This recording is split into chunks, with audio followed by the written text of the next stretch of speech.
Cihazı arkadan açtığımızda bekliyoruz. Şu anda cihazı açtık. Paralarımızı karışık bir şekilde koyduğumuzda şu anda hepsini saydı. Rapor tuşuna bastığımızda ekranda bütün hepsinin kaç tane olduğunu gösteriyor. Bilginiz olsun. Tekrar rapora bastığımızda çıkabiliyoruz. Şimdi mod tuşundan farklı konumunu alırsak tepsinin üstüne koyduğu ilk parayı tanıyor. Diyelim ki şu anda farklı konumunda. Karışıkta değil. Diyelim ki 50 TL.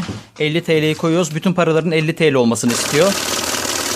Şu anda mesela farklı para dedi. Çünkü arasında bir tane 5 TL vardı. Farklı parayı tespit etti. Bunu sayıma dahil etmez. Başlata bastığımızda devamlı sayar. Eğer ki bunu sayımda saydırmayacaksınız. Sayımda sadece düz sayım yapıyor. Bilginiz olsun. Sahtelik kontrolü yapmıyor. Karışıkta ve farklıda sahtelik kontrolü yapıyor. Karışıktayken diyelim içine şunlar mesela sahte para. Birebir gerçek parayla aynı. Şu da sahte para. Bunları bu destenin arasına koyduğumuzda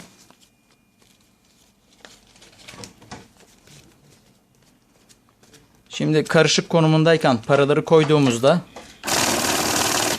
bakın şüpheli para MG dedi. Tepsiyi sayıyor ya, en üstündeki para. En üstündeki para sahte paradır. Bunu alalım tekrar koyalım. Başlata bastığımızda bakın tekrar yakaladı. İkinci parayı yakaladı. Sahte olan parayı. Bunu şimdi elimde tutuyorum. Bir daha başlata bastığımızda diğer ikinci parayı tekrar yakaladı. Yani parayı nereden koyarsanız koyun. Şüpheli para diye sizi uyarıyor. Bilginiz olsun. Bunun dışında desteleme şu anda ekranda gördüğünüz gibi %. Bu destelemeyi buradan desteden ayarlıyorsun. Şu anda 50 oldu.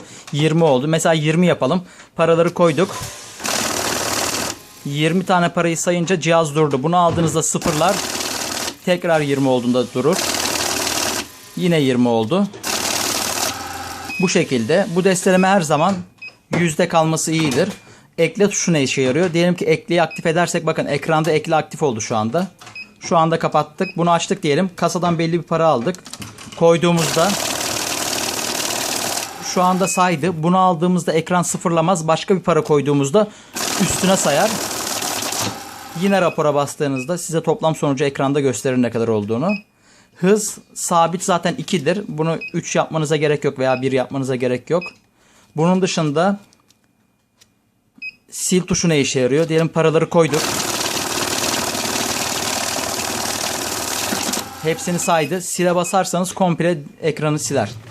Ülkeyi de buradan değiştiriyorsunuz.